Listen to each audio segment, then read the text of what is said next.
have to leave it to you to save California because I'm leaving. Colorado. Yeah.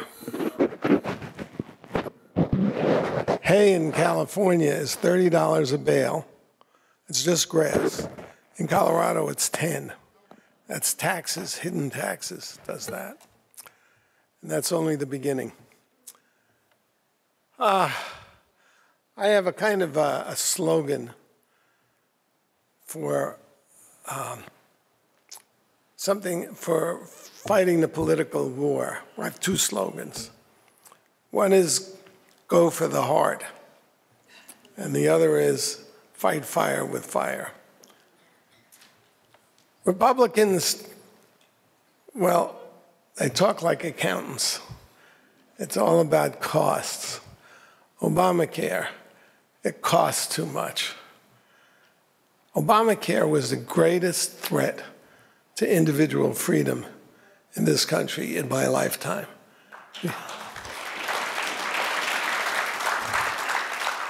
Democrats are all about fighting for the underdog, although they're really the oppressors of the underdogs, as I will come to in a moment.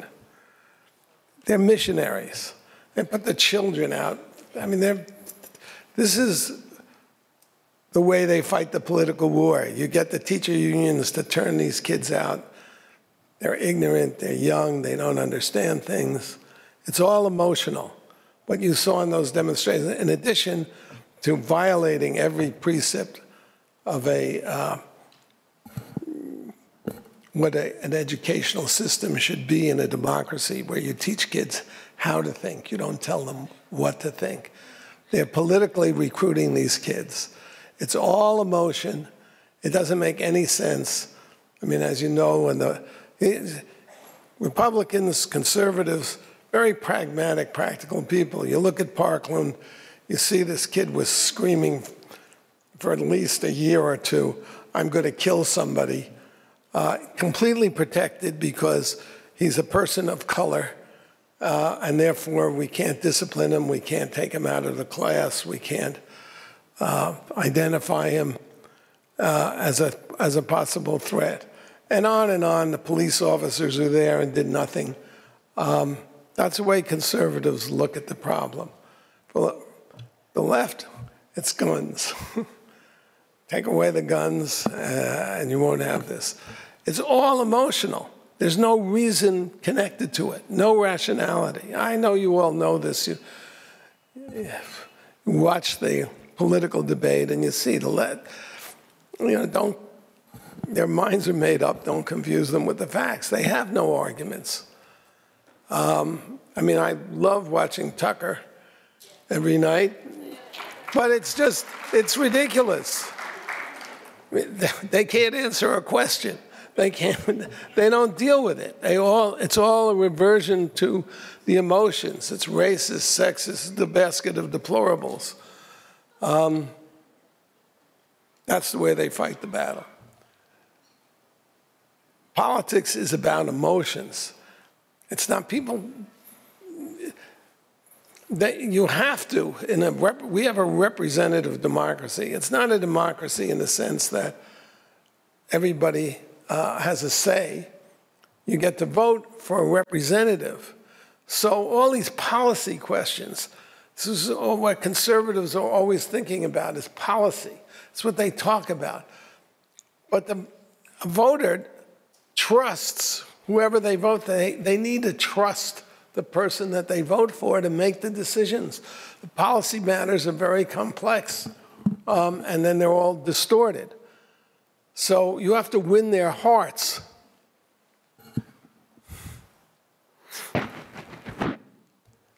When Obama ran against Romney, I forget who did the poll, but there was a poll taken, an exit poll. And the voters gave Romney over 50% of shares our values, shares our policies, strong leadership. But on the question, and there were 5 questions like that, on the question, who cares about you? Obama beat him 80% to 20%. I used to think of Romney as a decent person. Now I think he's a snake. But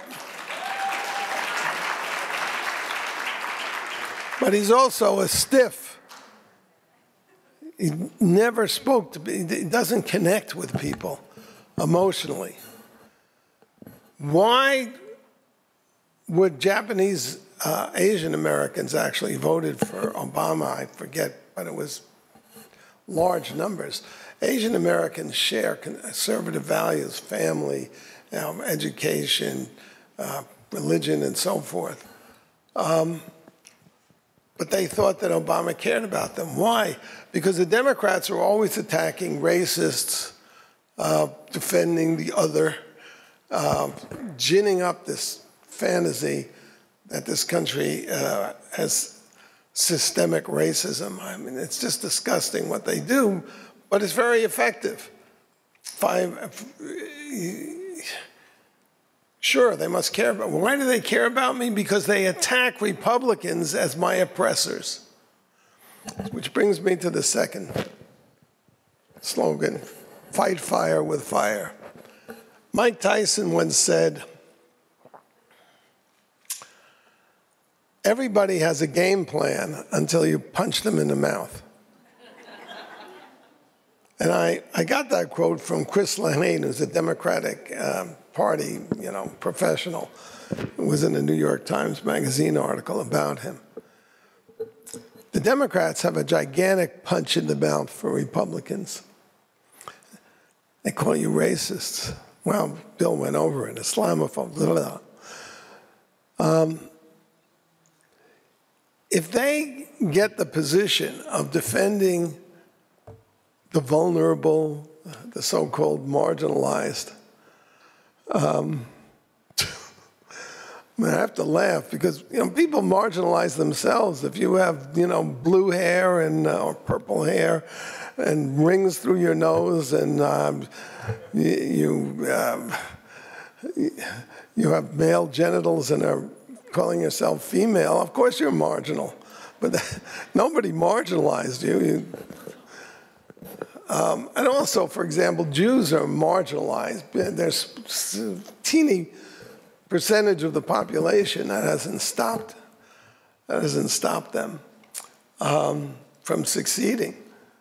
But anyway, if you're in a political debate and you establish yourself, you make the charge, your opponent is a racist, you're a defender of oppressed people, you've already won the argument. Nobody's listening to the details.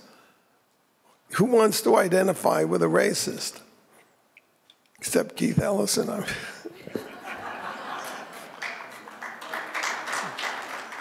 We know they're all hypocrites and they get away with murder. So, we need a punch in the mouth.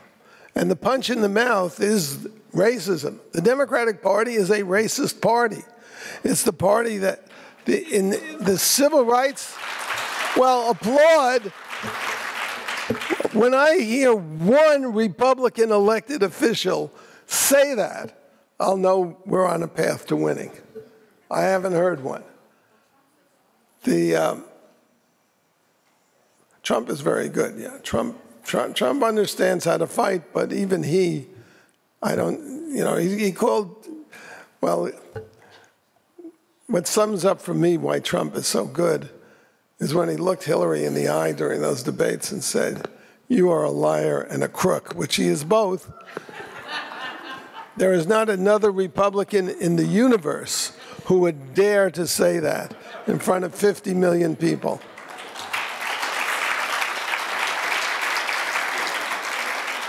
But he didn't call her a racist, which he also is.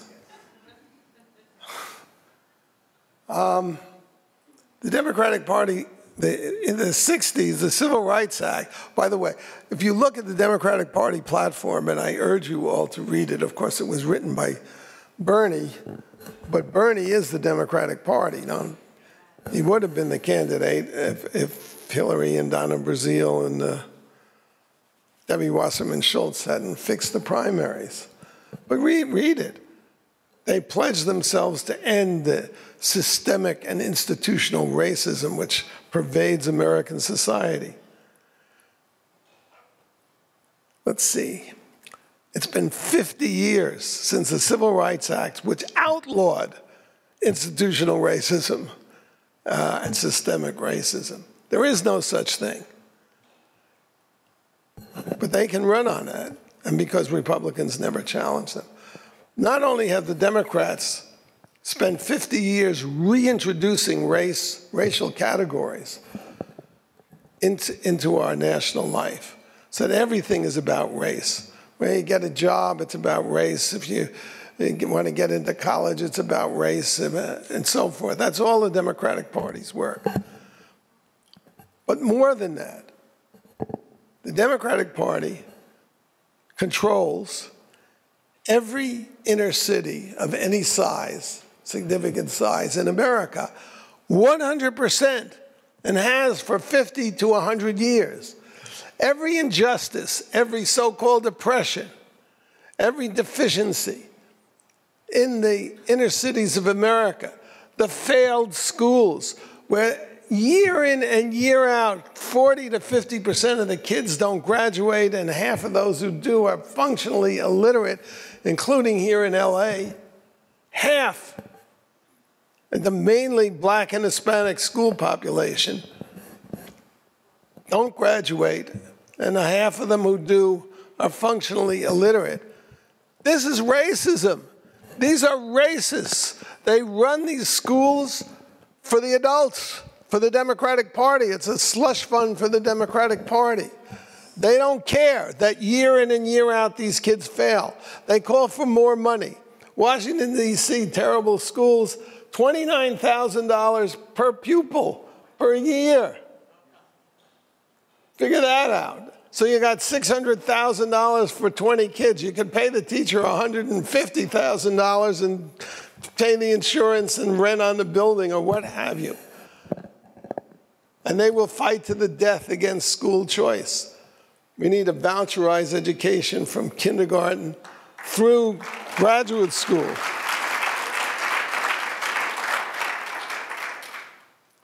But that's the punch in the mouth. Don't even begin an argument with a Democrat or a leftist without pointing out how racist their party is and how racist they are. And it's not, of course, Farrakhan. Jay Johnson, who was the head of the Department of Homeland Security, invited Farrakhan to address, I can't remember, if it was his college or his high school. And they complained because Trump said there were probably decent people on both sides in Charlottesville. This is a raving Hitlerian lunatic, Farrakhan. And of course, Obama was very close to him. And I mean, they gave awards to each other, on and on. The Democrats are raving racists, not to mention the Black Caucus. I don't know if you guys read Front Page, the magazine we put out. But there was a really terrific article by Daniel Greenfield on the Black Caucus and how unbelievably corrupt and racist its leadership is. Just unbelievable. So you have Maxine Waters hugging Farrakhan, and I go on and on. They get away with it because Republicans are too damn polite to ever mention these things. And I've banged my head against this party now for decades. So if you want to save California, the first thing you have to do is change the Republican Party in this state.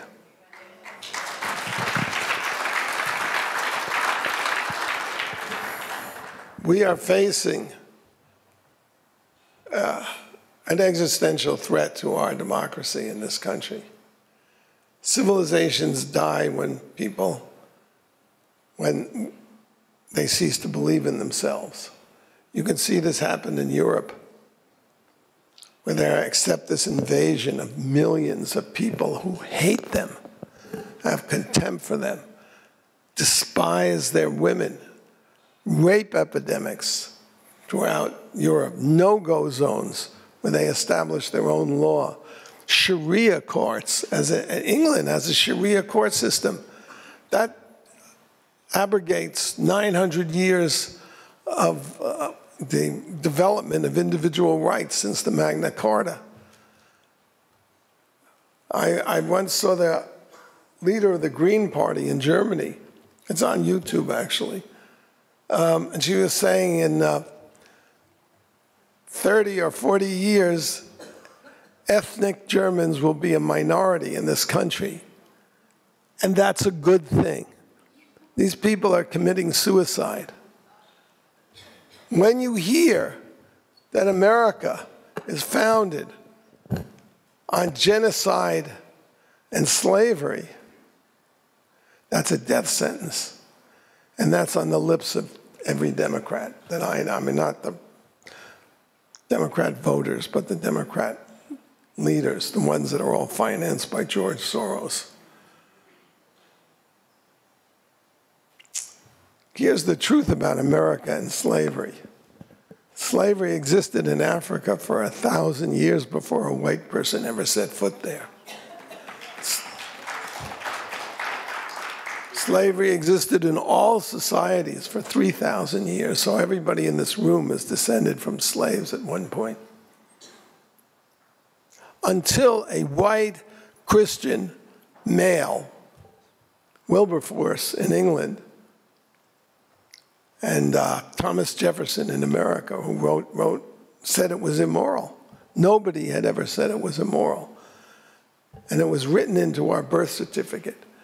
And you know, you hear this phrase, 400 years of slavery or 246 years of slavery. That's baloney. America was created in 1787. It was built on it was a society dedicated to individual rights, that all of God's creatures are equal in God's eyes and therefore must be equal in the government's eyes. And every creature of God has a right to liberty.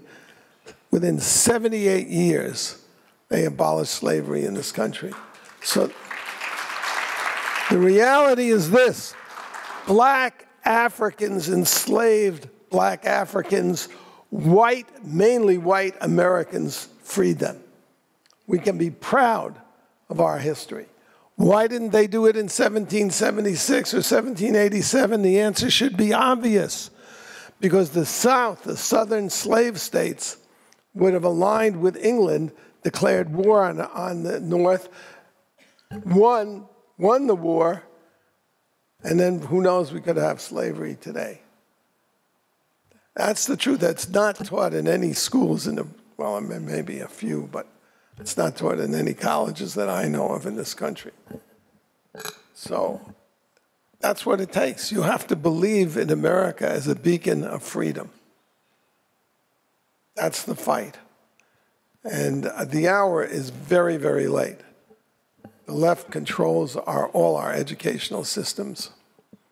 Those of you who are involved in K-12 education, we have a website, Stop K-12 Indoctrination, and I've written a code of ethics for teachers that would, based on the Hatch Act, that would prevent them from advocating on any side of a controversial issue, including gun control.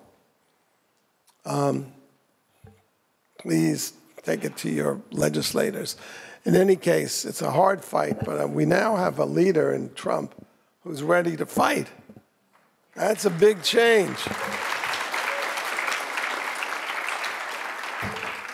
So you guys are a vanguard. Act like one.